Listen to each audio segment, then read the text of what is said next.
life happens. People got to deal with hard things. It's a way of life. How do you get back to life after these hard things happen? Taking it day by day, man. There's no real answer. Gotta have faith. Yeah, gotta have faith in God. You gotta take it day by day. And like I said, you just gotta have a plan and believe in the plan. Like that's one thing that I'm doing right now currently. Like, cause everything ain't perfect. But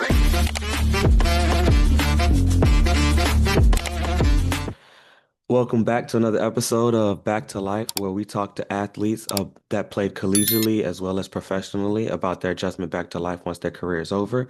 I have a special guest, former Apopka alumni, West Virginia Mountaineer, fifth round pick in the 2016 draft, 159 overall. KJ Dillon, how you doing today? I'm doing good, baby. How you doing? I'm doing good, man. I'm Yes, glad sir. to. Yes, sir. I appreciate you for allowing me to interview you. It's a Mhm. pleasure. So we're gonna start from the beginning. Obviously, I know you from high school and you played football. So first things first, why'd you choose football? I'm not even gonna lie to you. My mama put me in football because I had two sisters. Just my family is like mostly all female, so she was like, "You gonna do something?" So she put me in football. I was rough. I like to hit people. I like being outside on the field. So she was just like, "Football is the right sport for you," and it turned out to be the right sport. Got you. Did you want to play basketball or was it just like once you picked up that football, it was all football? No, so I did have play. I played basketball, but I used to always foul out. So she was just like, "It's no point of you even coming back over this court if you just gonna be rough like that. So we might as well just keep you in football." Got you. So we're from Orlando, but specifically Apopka. Did you grow up in Apopka? So I'm originally from Pine Hills, and Okay. I think sixth grade I moved over to Apopka because something had happened over in Pine Hills. So I'm pretty much I say I'm from Apopka though. From sixth grade on to high school, I lived in Apopka. Got you. So what was it like for you growing up in Apopka? Man, it was just normal. Like it was cool. Had my friends. We all played sports. We all did what we did. We hung out. Apopka. You know how Apopka is. It's tight. Everybody know you. Everybody related somehow. So it was cool. Like everybody treated me like family. So I loved it. I got you. So obviously, when you go through your middle school to high school journey and you get to Apopka High School, did you know about the rich history in terms of football at Apopka before you got there? Yeah, so it's funny. So when I played Part Warner, I played for Pine Hills Trojans, and then we had ended up playing at Apopka High School, and I had the wrong thought about Apopka. I thought there was a bunch of rich kids. I ain't really never had been to Apopka, so I was like, I thought, okay, so they're a bunch of rich kids that's good at football. So long story short, I was driving the ball down. I had the ball, and Quay Barnes and Michael Todd had ended up tackling me and just dumping me on my head. And then No. I ended up it was a close game, like we needed to score to win. So I had ended up getting up ready to fight them boys, and I had ended up getting a 15-yard penalty, and we ended up losing the game because of that. So fast forward a year later, we in sixth grade English class, and I'm sitting next to Quay Barnes. I'm like, "What's your name?" He's like, "I'm Quay." I'm like, "Okay, I'm KJ." He's like, "Oh, you played for Pine Hills, didn't you?" I was like, "Yeah, I played running back." You know what I'm saying? I ran the ball. He's like, "Oh, you the one we dropped on your head, and then you was ready to fight and lost the game." And from now on, we was friends ever since. So it's crazy that like all of y'all was so tight knit, or y'all became tight knit at that point. With me being in high school, that team, the 2012 team, Mhm. was probably the best team. So like for you, obviously in general, or nah, I take that back. 2010. 2010 was probably the best team. 2010 was live. The year after us was pretty good too, though. Them boys that won state, they was good too. That was my year, but I Mhm. feel like talent wise, the team that Oh yeah, we definitely your had a lot of team talent. had more talent. That Yeah, we one definitely had more talent. and our freshman, well, my freshman year. So your sophomore year, I felt like that team, well, Oh that yeah. DVP, they could have won state. Mm-hmm. But you played at Apopka. Did you play all 4 years on varsity, or was it like 1 year JV? So I had played freshman. Everybody that go through a pop got to play freshman. So I played freshman. Then I ended up getting kicked off the team of my freshman spring. So I had to like get in Coach D's grabs and like good graces all freshman summer, and then he let me back on for the sophomore season. And then I started from there on, from sophomore season to senior. Got you. So with playing at Apopka, Did you play different positions? Because I know from my experience, running back was probably the most prominent, and I remember you playing linebacker. Hmm. Yeah, so my freshman year I played safety a little bit and tight end. Then my sophomore year they moved me to middle linebacker. And then my junior year I ended up playing safety again. And then my senior year I ended up playing straight offense after a couple games. I played a couple games on defense, then after that they moved me to strictly offense. So I played running back, tight end, receiver, all that stuff. Got you. So with being at Apopka, we have a rich history. Warren Sapp, Brandon Merriweather, Jeremy Gallon, and that's all, just to name a few. Did those guys end up coming back while you were at Apopka to like give you guys game and like help you guys progress? So B Merriweather came back the most because we talked the most since I was a safety. He was a safety, so I tried to reach out him the most. Sapp came back a couple times and gave a couple speeches. I played with Jeremy, so Jeremy always, me and Jeremy, we got close, like we got similar friends, like mutual friends. So we always stayed connected. Even though when he left and went to Michigan, I was still talking to him. And then we had Pooh Bear. Pooh Bear was down the street at FIU. So he always was to come back and then give us words and stuff about how he played, and not he coaching out of pocket. So those are the guys that I talked to that I was cool with. More Warren Sapp not really cool with, but he still came back and talked to the team and everything. So that was always cool. Got you. And then last piece in reference to the actual team. Somebody that I'll say I didn't anticipate they'll be who they are now in the NFL. But did you see the work ethic or at least the talent within Trey Hendrickson while he was at Apopka?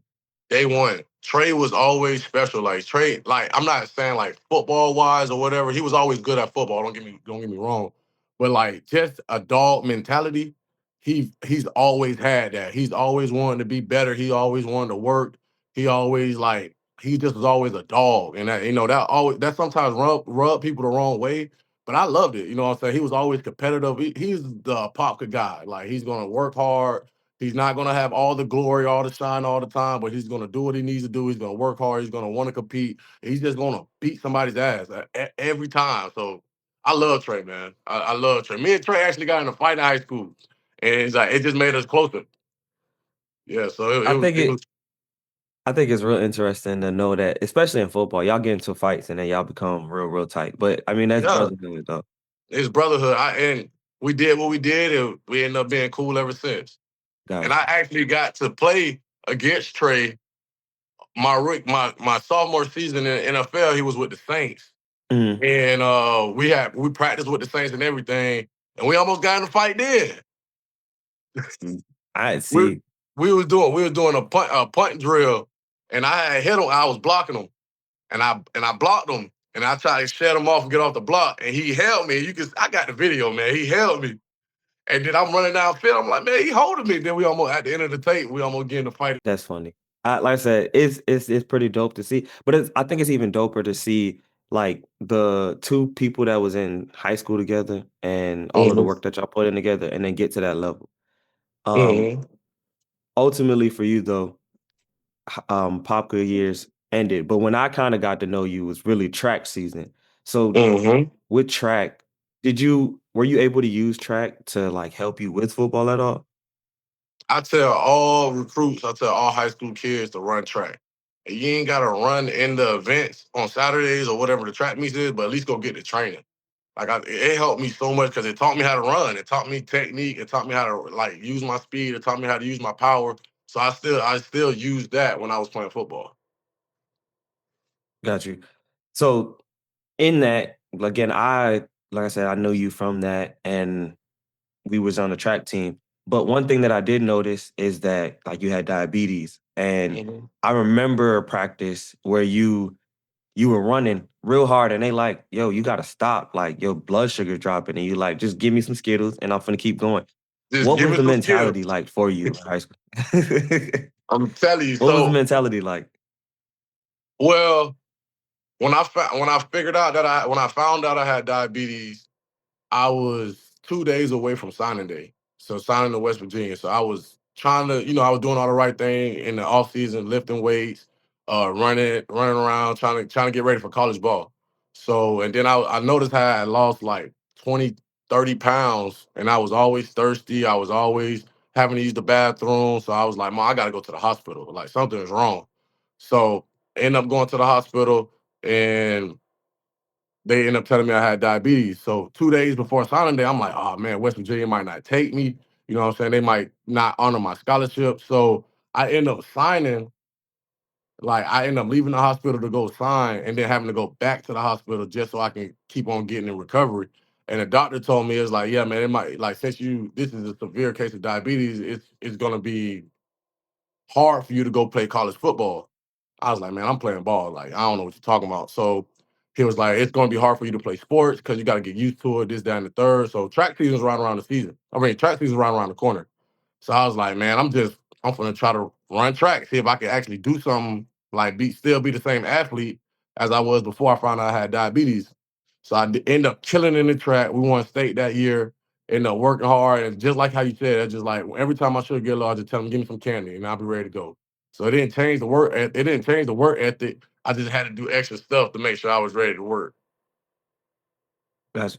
So with the fact that like you found out, like prior to you finding out, were you like a heavy candy eater or anything like that? Oh yeah, yeah, yeah, yeah. I was real bad. It's completely my fault. I was eating candy out the ass. It was crazy.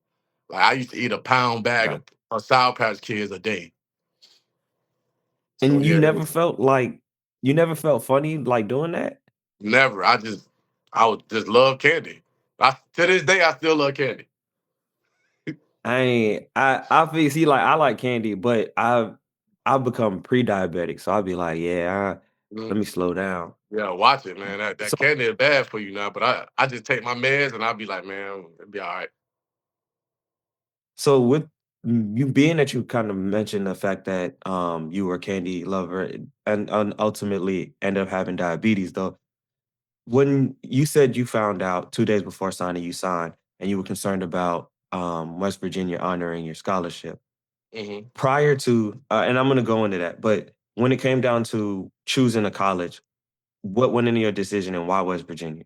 I used to get this question all the time, and I'm telling you, I don't know. Like I don't know. I went up. Me and my mama went up to West Virginia, and it was my first time seeing snow.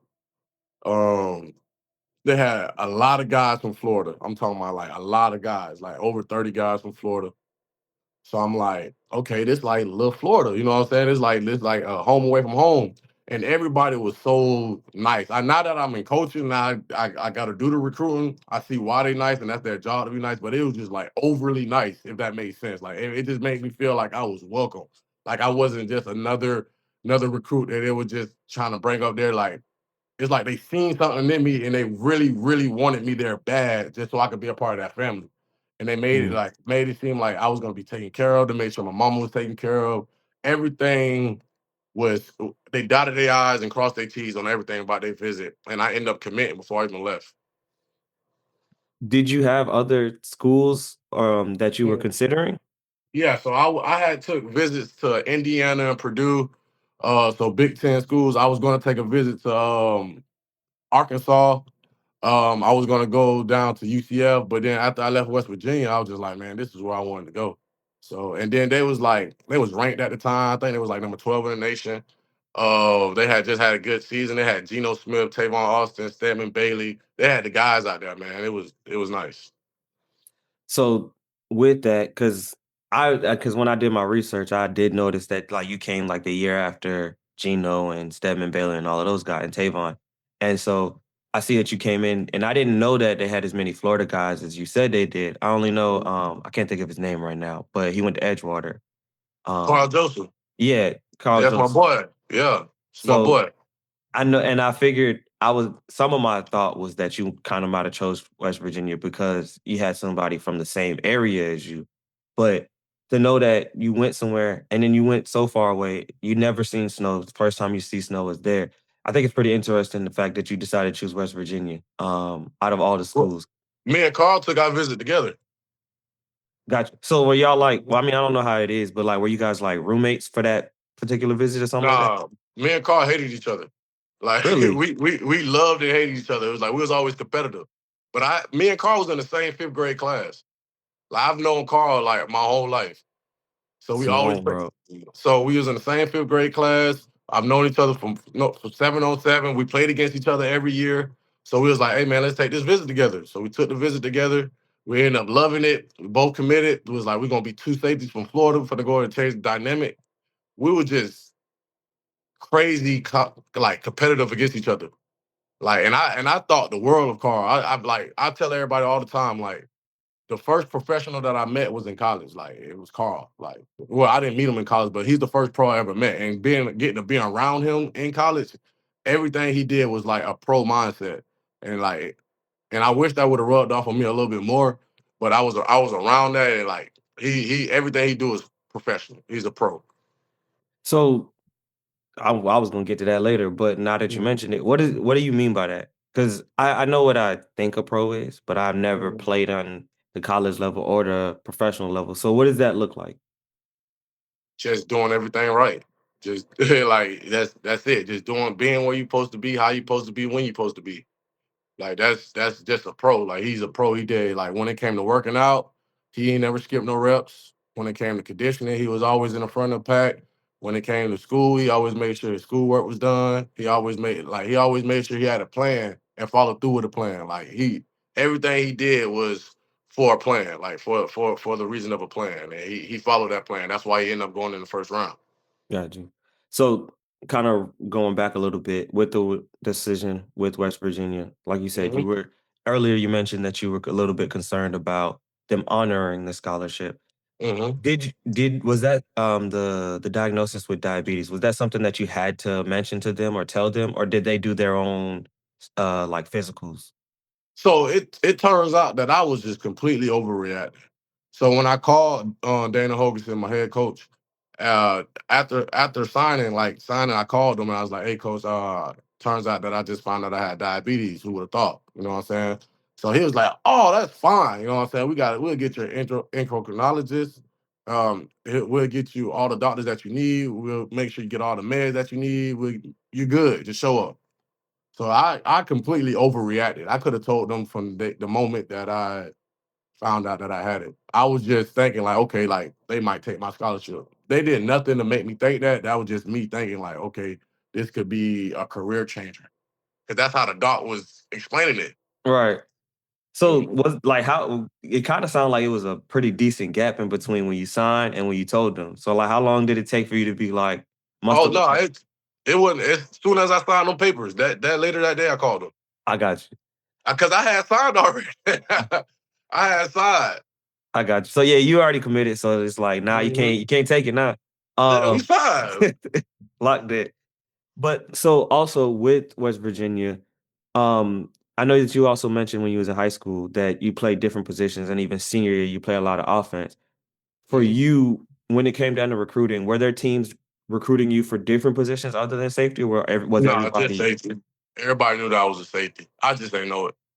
So Eh, how does that how does that work? Because again, I remember you playing linebacker. I kind of remember mhm, you playing offense, and I don't really ever remember you playing safety. But I ain't know that much about football.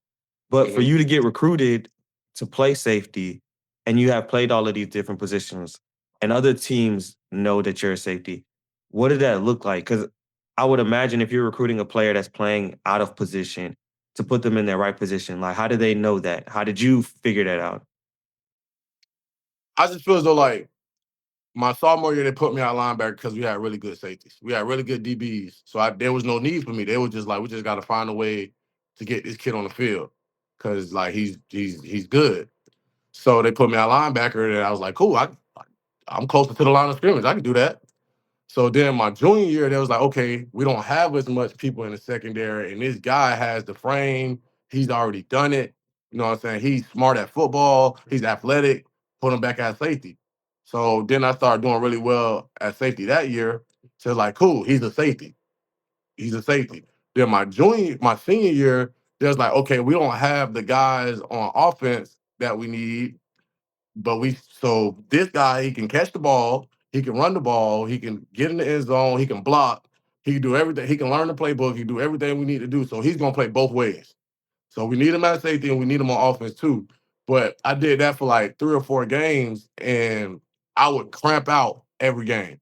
Like I would cramp out every game. So they was like they came to me and Coach D basically said, "Hey man, I know you going to college to play safety, but you finna play receiver here." Like, and that's it. He's like, "It's no ifs, ands, or but about it." And that day is actually the day me and Trey got in the fight because I was crying and I was in my feelings. And Trey being Trey, he's just going crazy hard at practice, and we end up getting in the fight. But yeah, he just told me I'm gonna play offense. For I'm no longer playing defense in a pocket. That's done. Like you're strictly playing offense, and that's what I did for my the senior year. Okay. So now again, we're gonna transition back to the college. So for you, you decided to go to West Virginia. You Hmm. spent 4 years at West Virginia. What was that experience like for you? Amazing. Every Not even gonna lie to you, man. I had the best time of my life in West Virginia, man. It was like I said, it was a home away from home. Everybody was nice to me. Everybody was like, it was. I was surrounded by good people like that. I'm still cool with to this day. It was just everything that I needed. Like I just needed to grow up. It was a good spot for me to grow up. I was on my own, so I was also around people who was on their own too for the first time. So we all figured it out together. Like it was like literally a brotherhood. Like that it was something like a pop to what I was used to. You Mhm. know what I'm saying? So I had all my brothers in the pop, but then I went to West Virginia.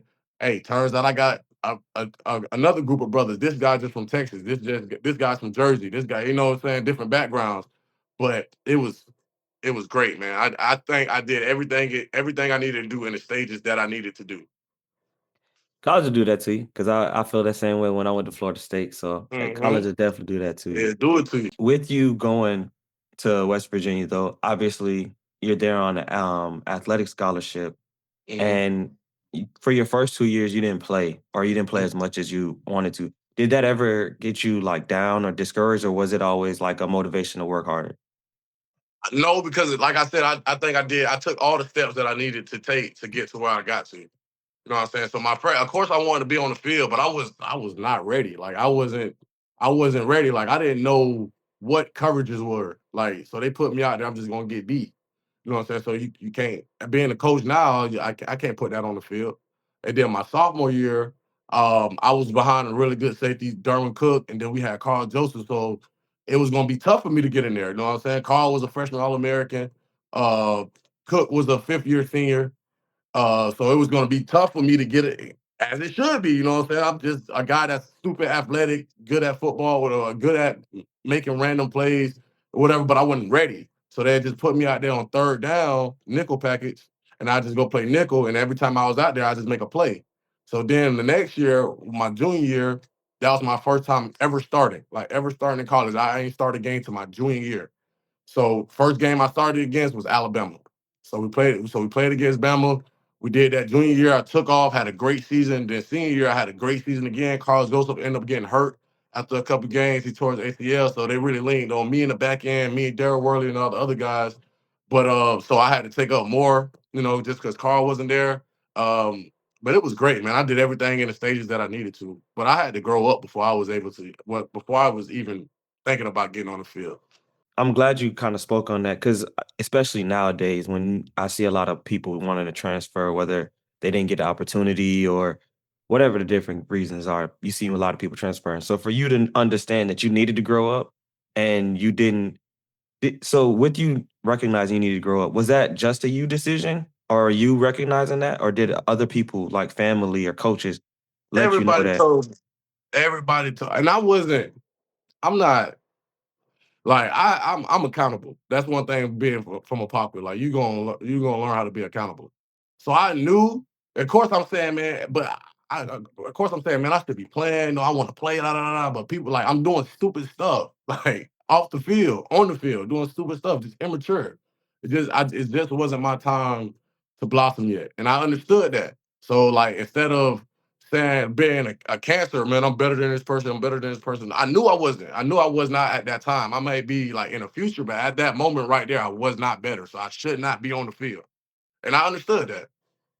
So, and again, I think it's commendable for you to even be able to say, I needed to hold myself accountable so that you can be Mhm. the player that you did become. with your earlier years and not having held yourself accountable, was there a specific situation that happened where you was like, okay, I'm about to lock in and become that player or work harder? Or was it just progression as you started to see like the opportunities that you may not have been receiving? And you were like, okay, I want these opportunities. I need to check in. Um, it was after my sophomore year, after I know that Dorian Cook was gone, and we didn't have anybody like I was next up. Like we didn't have anybody else. The next guy that was gonna bring in was gonna be a freshman. I said, I ain't gonna let no freshman take my job. So I'm about to be a junior. So right then at that moment, at the end of that season, we had a terrible season. We had went like 4-8. We had a terrible season. So at right then, I locked in. I started taking my health more serious. I started taking football more serious. I started learning the plays more. I started understanding football, like the game within the game. And at that moment, after I want to say 2013 season, locked in, just locked in, and then that led on to my junior year, which was I think was my best season. And statistically, with me, with the research, it was with Mhm. you locking in, with you coming into that and watching more film, understanding football better. Even with you speaking about technique and when you come in, you got to learn the different coverages and stuff. Can you speak to like how important that is, especially when you're at the college level? Because at high school, I imagine you may not have to know the plays as well because it's a bunch of athletes and everybody doesn't measure up the same. So you can play athletically and just do crazy things. But then when you get to college, you got to actually understand football and the coverages more. Can you speak to that part of it? Imagine taking a test and you didn't study for it. Just think about like you're gonna be nervous, you're gonna be anxious, you're just gonna always think like, okay, am I gonna fail? Am I gonna pass? Well, like I don't know. That's how it is going on the football field without knowing your book, like without knowing the coverages, without knowing the plays. You might can run fast, but not knowing what you need to run fast to is gonna slow you down. So the more that you know, like, okay, I know I need to be at this place. I know I need to be in this spot. I know I need to use this technique. Knowing that will slow the game down for you and speed you up. Like I can be able to fly and not think as much. Because when you're thinking, like, and you're anxious and you're nervous, you know what I'm saying? And you don't know, that's gonna slow you down and make you make mistakes. But the more you know, the easier the game becomes for you. And this is why I didn't play college athletics. Um, so for you, you had that really good junior season. Did you consider putting your name in a draft or Nope. leaving? Nope. Why not? I Why didn't not? even think. I didn't even think about it because I knew I wasn't finished. Like even though like my junior season was better than my senior season, I still had some stuff to learn. I wasn't ready to go and be a pro yet. I wasn't ready. I was still a college kid. I was better, but I wasn't a finished product yet. Was there anybody in your ear trying to convince you to try and test it No, out? No. no, it wasn't even a thought. I didn't even it wasn't even a thought. I'm just like I know I'm coming back my senior year. I'm excited for my senior year. I got me Carl back, ready. So even with that, like I know you said Carl was a freshman All American. Did you have Mhm, conversations with him? Like, because especially for him, obviously he got drafted in the first round after his senior mhm. year. But I could imagine he still could have left after the third Oh year. yeah, he definitely could have left. And I think that I'm not gonna put words in his mouth, but I think that we thought the same. Like, job's not done. You know how everybody say job's not done. And we had a really good defensive coordinator, Tony Gibson, who's my head coach now, who's my boss now. He's and we man, he poured his all into us, and we feel as though like we did really good, but we can be really better. Like we could be that much better. And we feel as though I know I feel as though I owed it to him to always, just want to be that much better. So job wasn't done. And then we had everybody from our defense that year, they was coming back. So it was like, okay, we just gonna run it back and we gonna be better. Like, so it was a no-brainer for me. And I know Carl maybe thought about it because he was obviously gonna get drafted. He might have been like a mid-round guy, like a third or fourth round guy at that moment. But I knew he knew if he came back, he was gonna be a first rounder. And turns out he was. He only played in what 3 games, it still was a first rounder. 3 or 4 games, it still was a first rounder. Yeah, that's different. Yeah, You know what that's I'm saying? different. So you do your senior year. You guys have a good season your senior year, right? Yeah, we had a decent season. Yep. So did you play in y'all's bowl game? Yep. Played, nope, never opted out. Played in a bowl game. Had a great time. Can you speak to that? Because it's especially nowadays. For me, it bothers me. I understand the idea of injuries and stuff, but you played this season. You had a great season. Finish it out. Play the bowl game. So for you guys, you didn't opt out. Can you speak to like the mindset to decide to play that game, finish out the season strong? Opting out was like that wasn't a thing when I was playing. I'm pretty sure if it was, more people would have did it because hey, you got to go with the times.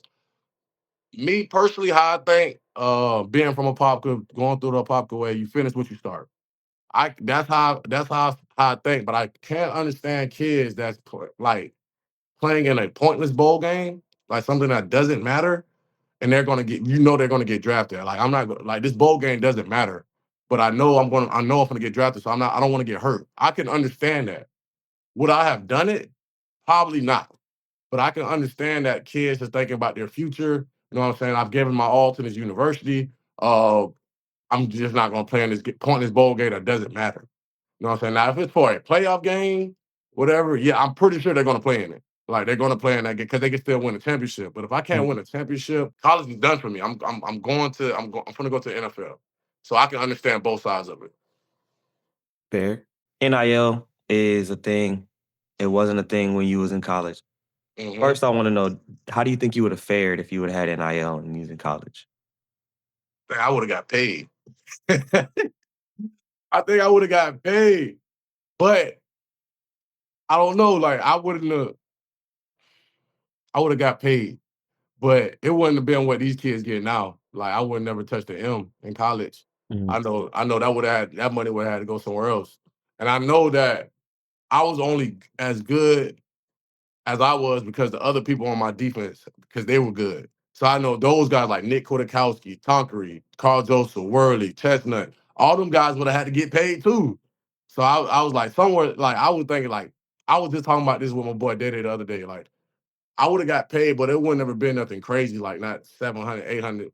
Because I know that I couldn't get that, and then Carl definitely getting the M, Quit definitely getting the M. Like we couldn't keep those guys. So I probably I probably would have said like maybe 300, 400, and I would have been straight. I would have been So, good. that's a lot. That's a lot of It money, is a especially lot. Like I'm 20 especially in years old. college. I'm 20 years old. What I did was 400K for it. Do you think that that would have helped you or hurt you in terms of the maturity that you needed, though? It would have hurt me because I would have had money.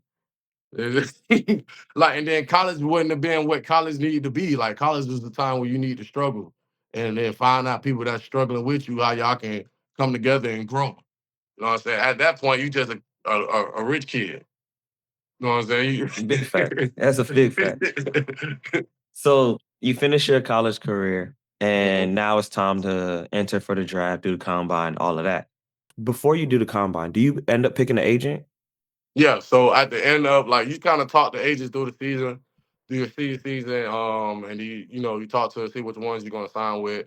So I had a good thought of who I was gonna go with, but you can't sign until after the season. It's different now because kids can have agents through the NIL or whatever, but back then you had to wait till after your last season or whenever you were gonna declare for the draft to sign the agent. Okay. So you you make the decision of who you're likely to sign with when your Hmm. season comes to an end.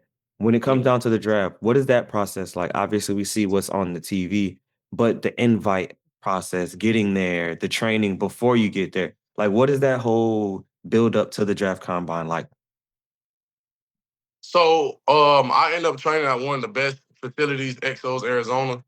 And that kind of worked out for me because my last bowl game, excuse me, was in Arizona. So I just stayed out in Arizona and traded there. They was the best. They're still the best to this day. They did everything that I needed. Like when I couldn't bench my senior year because I had a torn labrum, so I couldn't bench. So I didn't bench my whole senior season. So when I came to Exos, I was benching like 135, something ridiculous. They ended up getting training me so good, I ended up getting 225 11 times at the combine. So that they're right. So they're the real deal. A 40 time was good. Um, Trained me for that. I got invited to the Senior Bowl. So that was awful. That was like like it's just 5 days. in Mobile, Alabama. You got to practice. And you got to meet. You got to meet about the plays that y'all gonna be running, which is ran by an NFL team. So it's like you're nervous because it's like I don't know these plays, and this an NFL team who's evaluating me on learning plays. So Mm. you had to deal with that. Then you had to meet with like you had to meet with scouts. You had to meet with the NFL, like the GMs and stuff like that. You had to do all that stuff in 5 days, and it's every day from like sun up to sundown. You're doing it every day. And then on top of that, you got to practice and get ready for this very important game. So we're doing that. That's 5 days. Terrible. Just awful. Then you go back to training. When the game is done, you train for another couple of weeks, and then you had the combine, which is the worst. The worst. I'm telling you, because it's 5 days, and just everything that you just did at the Senior Bowl, you're doing it times two at the combine. And then back when I was playing, you had the drug test, so they get you up early for the drug test. 3 or 4 o'clock in the morning, you got tests. Then you got to do all the medicals, and that's all day, all day, all day. And but you don't actually do your event, or you don't do the field stuff until the last day. So you're meeting, you're doing formal meetings, informal meetings all day. You're doing media, you're doing medical, you're taking your drug test, you're doing all that for 4 days. So it's mentally draining. It's mentally draining. You're tired. You've been meeting with different organizations, different teams, meeting different people, like meetings, medicals, media, all this stuff for 4 days. So it's draining you mentally. And then on the fifth day, you go run. And then on the last day, you go run and you do your field drills, and then you get out of there. So the first 4 days is like mentally draining. And then the last day, you go out and you do all your stuff, and then you hit the road. See, I would have never thought it was like that intense. Hmm. It seems like from TV wise, oh, they just show up on the field, they do this, and they go Nah. home. Nah, you there for 5 days, and you're just there. The first 4 days, you're just doing meetings, informal meetings, formal meetings with different teams, and it's just like, man, it's a lot. It's a lot. It's a lot. It's a lot. It's a lot. It's a lot. And then you get on the field after doing all this. But by the time you get on the field, you're like, yes, I'm finally here to do what I like. I'm finally here to show what I can do, like show the athlete that I am, because I've been having to talk, like show that I can talk and understand and learn their stuff, and then I got to forget about their stuff 5 minutes later and go learn somebody else's stuff.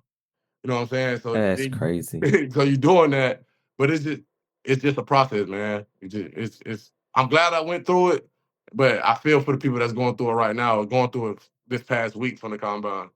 So I know that they have the NFL combine.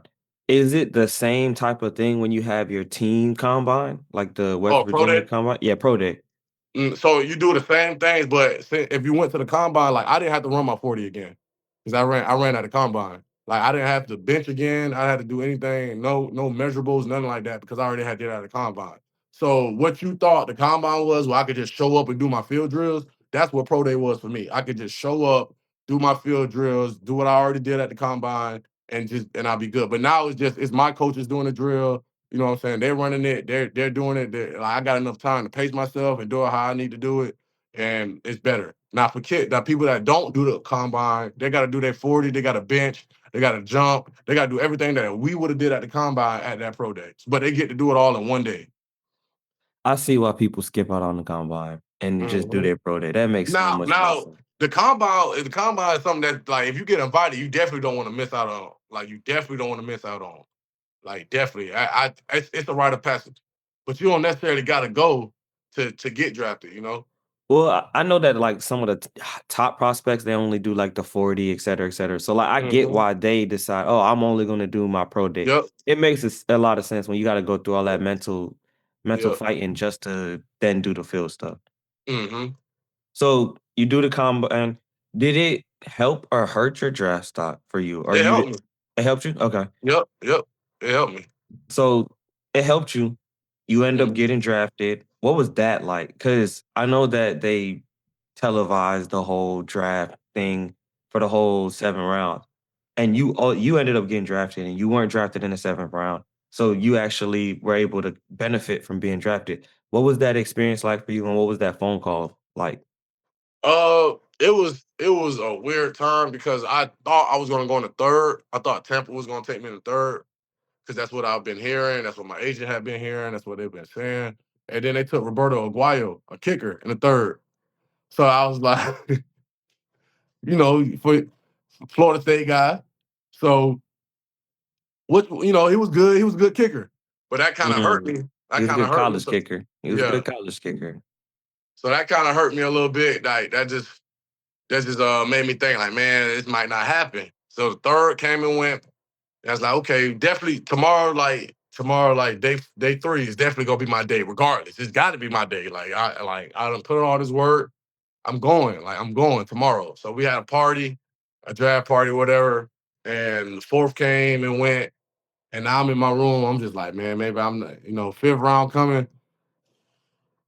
Maybe it might not happen. Maybe I gotta go undrafted and gotta work harder. So I'm laying in the bed, I'm crying, like thinking like, man, maybe this might not happen. Then my phone run. And then it was a 281 area code. It was from Houston. So I was like, I answered it. It's like, KJ, you know what I'm saying? This such and such from the Houston, Texas, and we're probably gonna take you with this next pick. Man, when I said I did a backflip, I said, yes, sir. Y'all ain't got to worry about nothing. Appreciate y'all. Let's do it. When I came out the room, everybody was in there. They was quiet, but then they see my face. That's like, where we going? I said, man, we going to Texas. Then Simone Biles ended up saying, like, announcing my draft pick on TV. So that was cool. And man, we was turned. The fact that they were talking about drafting you in the third round, like I know how basketball is and how that part goes, but if a team like the Bucks were talking about drafting you, and then you end up going in the fifth round to a completely different team, how does that type of stuff happen? But I don't understand if you was like a maybe the best safety and you could go third round, and somehow you don't go third round. Now all of a sudden you go to the fifth round. So teams have a plan. Like they have a draft board. They have who they want to take, when they want to take them. So I don't know. They feel as though they needed a kicker at that time more, and then maybe they could double back and come get me later, or whatever the case may be. That's how some teams work.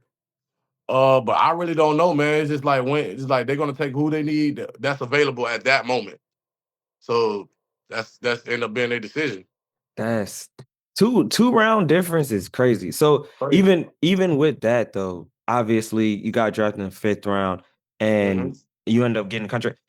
But I know obviously they have like a pay scale with the first round. Is it similar with the third and the fifth round type of thing too? Where it's like It's just all a about signing bonus. okay, After you get a signing bonus, everybody get paid the same pretty much on their rookie contract.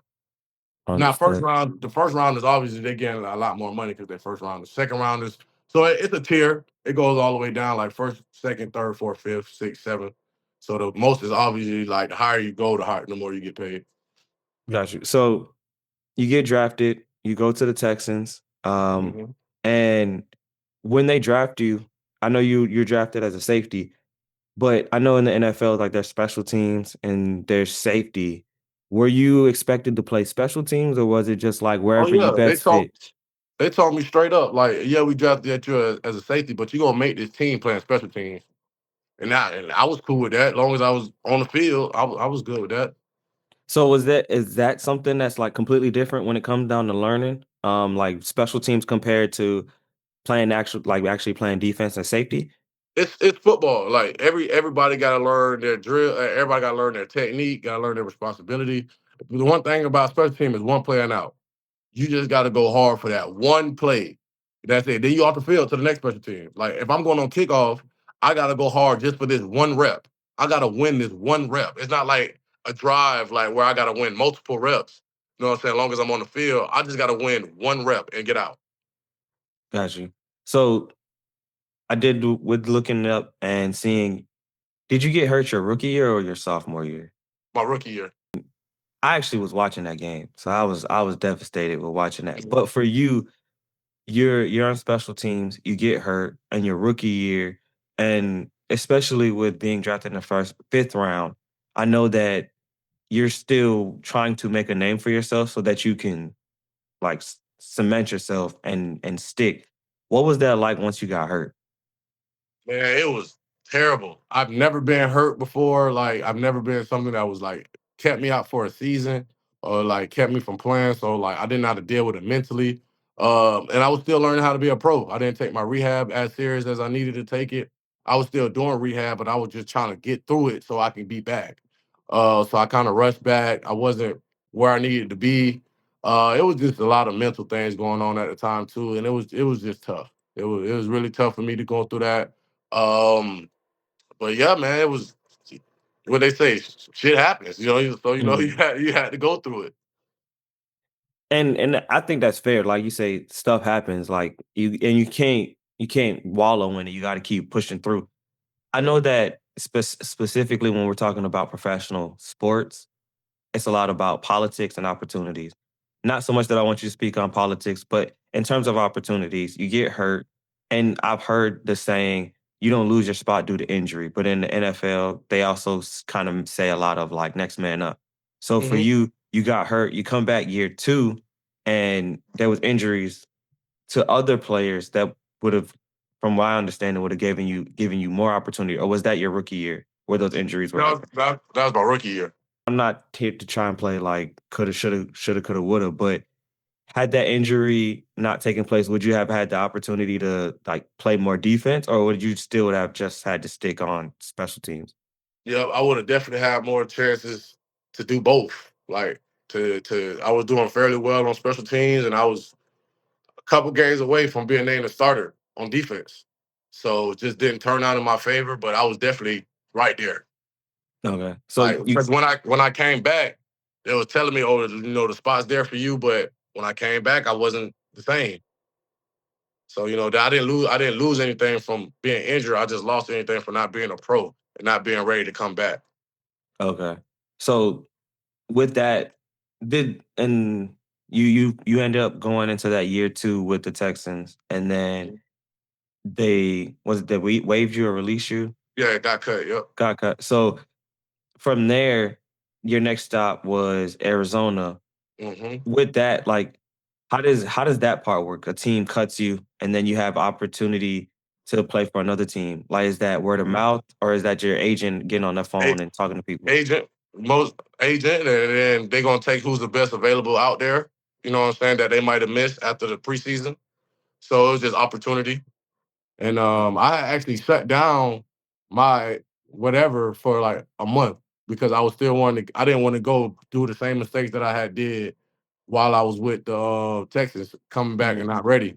So I had trained, I had gotten to rehab, I started taking it more serious. Of course, you do it once you get cut. You take start taking stuff more serious. And then the Cardinals ended up calling me, flew me out there, signed me, and then I was with them for the rest of the season. So, with that, and I think it's pretty dope, like, with the practice squad, can you speak to, like, what that is like? Because I know that ultimately you can get, like, activated from the practice squad or something of that nature, but, like, Mhm. for you, you were on the practice squad. So what does that look like for any player that ends up being on the practice squad? You get paid to practice. Like you are like the scout team. So you go there, you show a look, you service what needs to be serviced, but you can still you still do a good job on that because other teams can sign you from their practice squad, or that team can bring you up from the practice squad. So it's still a good opportunity. Okay. So after you finished that season, did you have other opportunities with other teams or even the Cardinals, or were you personally like, I'm done or I don't want to play football no more? Well, that's when I kind of got in my head. The thing is like, man, I'm not the same. Like I'm not a practice. I thought, oh man, I'm not a practice squad player. Wrong. Terrible, terrible thought process. Again, that's just coming with being a pro, so I just kind of shut it down. It's like, man, I'm just gonna do other stuff and man, just I'm done. Okay. So before we wrap up the part of like being done, you had this viral dinner tab, Mhm, and it was hilarious. And for me, it was even cooler. Like I was like, oh, I know him. Like that's pretty dope to mhm. see that. So can you speak? One, I want to know like how does that happen? Because my imagination is that it's like a rite of passage when you go play professional sports. Is they Mhm. run the tab up, but I've heard players speak about how they had this hot tab, and then the veterans pay them back or something of that nature. So that's exactly how it was, man. So that season, that was the Christmas dinner, and I hadn't paid anything since I got there in May. They took me out. You know what I'm saying? They took me out to eat. We went out to eat once a week. Never paid. Took us to the club. Never paid for bottles or sections. Never did anything. So when it was my time to actually pay, it was the Christmas dinner. So whatever the tab may be was we ran it up, and I never paid whatever, never paid nothing to that point. So I was like, okay, I owe these guys that. And even though that was what the tab, they still came back after, like, beyond the scenes, and still paid me like a portion of that money. So I only end up spending like 25% of the on that check. They still came back and paid me back for majority of it. So it was just a like a shout out to the vets. Like, I didn't ask them to pay me back. It's like, this is the only thing that you ever have to pay for, and that, as a rookie, and I it was a rite of passage, man. Like you said. So in that, was there a lesson? Because I know what I hear when you say that, but I also know that there was people that was like, oh, making a big deal out of to me nothing. Because if it happens all the time, Yeah. it's you only showed what the tab was. And mind you, the bill, not to say that it's not a lot, but it was what, like a $15,000 tab, something like that. Mhm. So like for you though, was there a lesson in that? Yeah, don't spend half the money on Hennessy. No, That's but like I said, that's we had the money. Um, it was an experience, man. Like, how often can you say, man, I spent $6,000 on Hennessy? Like, right. like, how can you so it was like, I wouldn't change nothing. It was fun, man. It was a great time. Everybody had a good time. And like I said, the vets had ended up paying me back for it. So I didn't really have to pay anything. And that's again, that's good that they even paid you back. To me, when I hear you or see the tab, hear the whole story, my thought goes to it shows you that you can spend it. Doesn't mean that you have to, doesn't mean Hmm. that you need to or you should, but the fact that you do have the means, it doesn't repel you from doing that. It's like, okay, Yeah. if I can or if I need to, I can do that. Because I know me, $15,000, even if I had it right now, I'm probably not spending it. But to Hmm. know that to actually do it kind of eases your mind to be like, okay, if I need to, I can. Yep. So you like earlier you were mentioning though that you ended up kind of getting in your own head, but you were like, you're kind of over it. Hmm. Was the injury the only reason why you decided to put up the cleats, or was it just everything else that was going on in your head? Man, it was the injury. I quit, man. Let's just be real. Like, I quit on myself. I was just going through a rough time, and I just thought I could never be who I was. You know what I'm saying? I thought that, and for me, being who I was the only way I knew how to play football. So I thought once I couldn't do that, I am no longer a football player. But that don't mean that, like, I'm not no longer myself. I can still be good at other stuff. It's just that my time playing football was over. So, with you coming to that conclusion on your time with playing football being over, did you have an idea of what you may want to do now that you were no longer the athlete? No, I didn't know. I didn't know. I didn't have a clue. That's one of the things that where I'm telling kids now to have a plan. I didn't have a plan. I just was like, I'm just gonna do whatever I can. Uh, did that for a couple years, just doing odd stuff, like odd jobs. Ended up working in construction for a little bit, just say I did something. But then I was like, man, I am a football guy. I need to get back around this field. So Mm. that's when I had got into coaching. So, was it was it with you getting into coaching? Was that somebody else also kind of getting your ear, or was it just like I'm about to go talk to the people that I know and Mhm. that is coaching, and I'm gonna get in this door? Well, my boy Sheldon, he was coaching he was coaching 7-on-7. So he was like, man, come out and coach some DBs. We need a DB coach. I'm like, man, I ain't finna coach no 7-on-7, man. Like, finna I do feel that. like He's I like, man, was just real quick though. Ironically, I think I seen both of y'all out there like 3 years ago. yeah, probably, yeah, next level. Yeah, we was running it up out there. We was running it up. So he was like, man, come coach 7-on-7. And I end up going, I said, all right, man, I go out there. So I went out there first day and I was teaching the kid who was getting beat. I was like, man, you just need to slide your feet. You need to stay in front, slide your feet, use your hands when it's time to use your hands. And he was like, all right. So he went out there, did it, slid his feet, made contact, and ended up getting a pick. I was like, and we was turned. I was turned for him. He was turned. You know what I'm saying? Having a good time. So I was like, man, hey, I'm out here. helping the youth. You know what I'm saying? I'm out here helping the youth. So this could be fun. So that's when I started getting into that. And from there we went into coaching a Pop Warner team. And we ended up I was the head coach, Sheldon was my co-head coach and offensive coordinator. Ended up doing that, ended up going to the second round. And that right there was the most stressful fun I ever had in my life. Like it was terrible. Like as far as the kids were not good. Like the kids weren't good.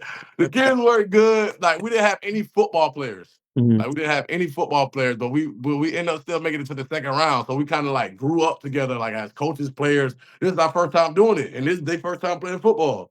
So it was like we all grew together. So that was fun. And then from there, I went up to high school. I was coaching at Oak Ridge, and I coached at Coy for a little bit. And then from there, I was like, man, I'm done doing this for free. Like I'm good at this. Like I can go and get paid to do this. That's when I ended up going to EKU, and then from EKU I got to Marshall. Now this is my second year at Marshall. Okay, so what's that transition like from high school to college and the coaching side of things? Oh, you get better players. You get kids that's actually like somewhat serious more about football because high school kids, you maybe got like one or two kids that's serious, thinking like they're gonna go to college. Well, you get all these scholarship kids, they're a little bit more serious about their job and their craft. Some you still got some standoffs, but they're more serious about it. And then and it's all football. It's all football. Like all I do is football every day. I plan football. I schedule football. I everything is football. Back when high school, I wasn't at the school, so I had to work another job and then come do football on the side. You know what Mhm. I'm saying? This is strictly football for me. So also, you mentioned it's strictly football, and you also mentioned getting paid.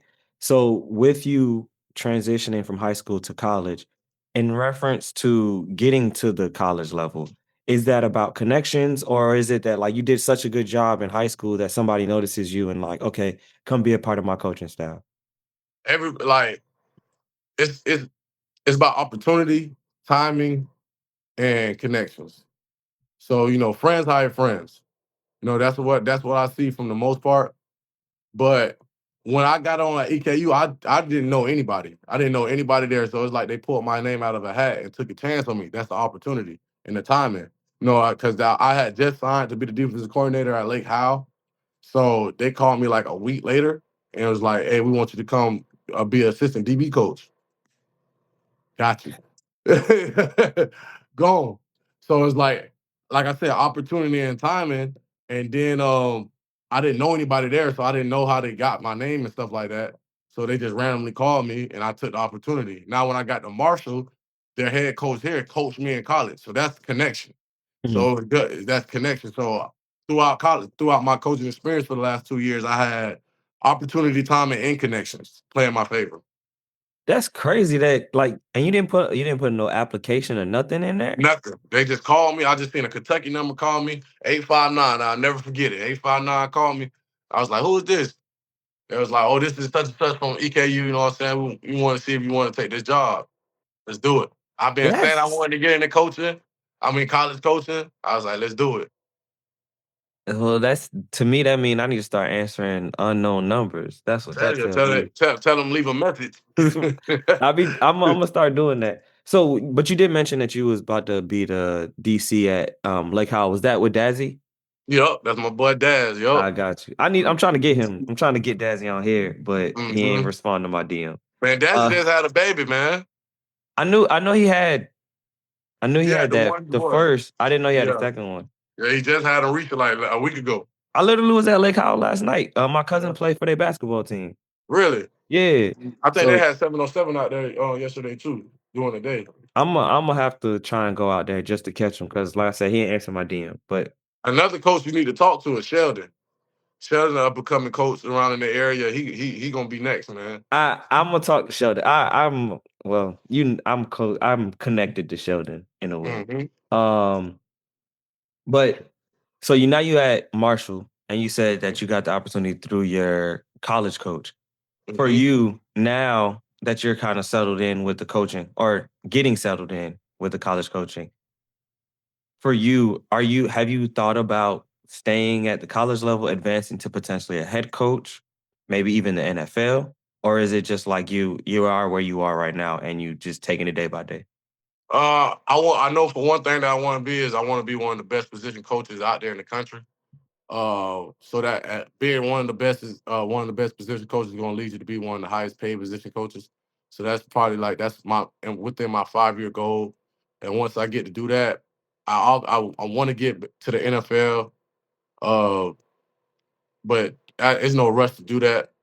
But right now, I'm just focused on being one of the best in my position, so I can get paid as one of the highest. Okay. So also something, and you mentioned this with Dazzy, he had just recently had a child. But for you, I know that you have a little one.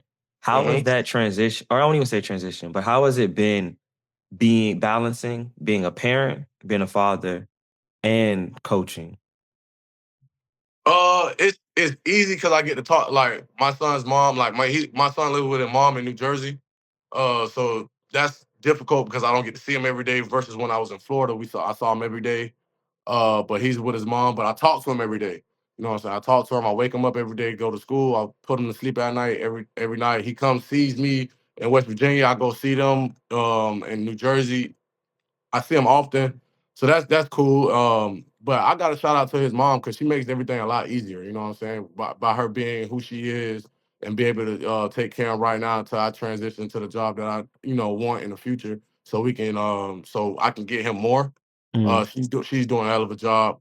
But like I said, it's not hard, man. It's not hard because he get to come to the games. He get to come around practice. He get to be around the kids. Like he get to be around people that he's going to end up wanting to be. Like college, he's going to want to be a college athlete. So I get to put him around that a lot. So he get like I said, he get to come to the game. So it's fun, man. It's easy. Um, but I think being a parent is easy. So like, cause it's fun. You know what I'm saying? You just gotta do what you gotta do and take care of business. So mm. that's as long as I do that, man, everything is always good.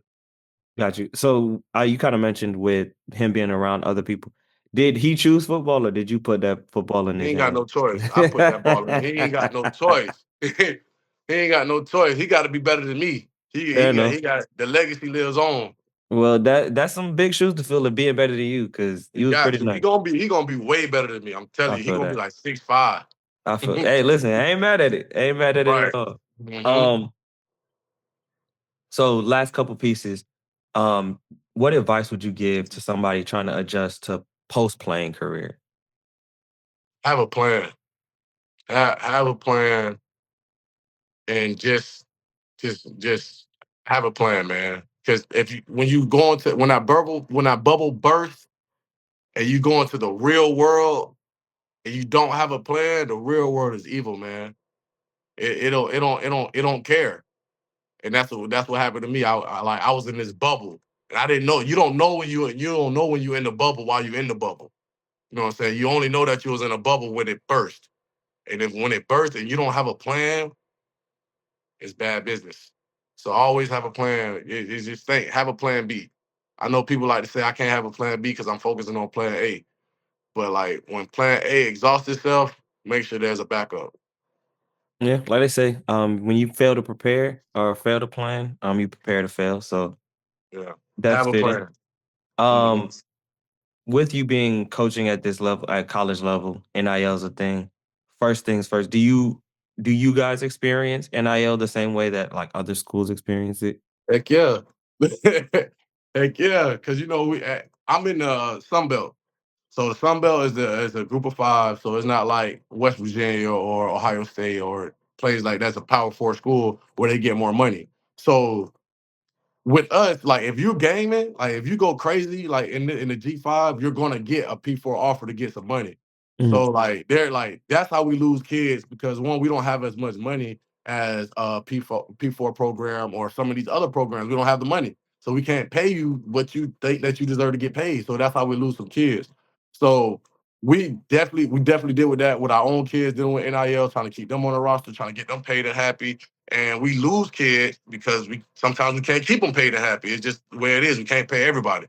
So it's definitely something that I'm not used to, but I had to get used to. Fair. So with the NIL, do you feel like I want to phrase this right?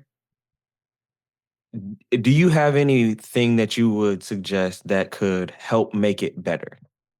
One, I think nobody should get paid unless they produce on the field.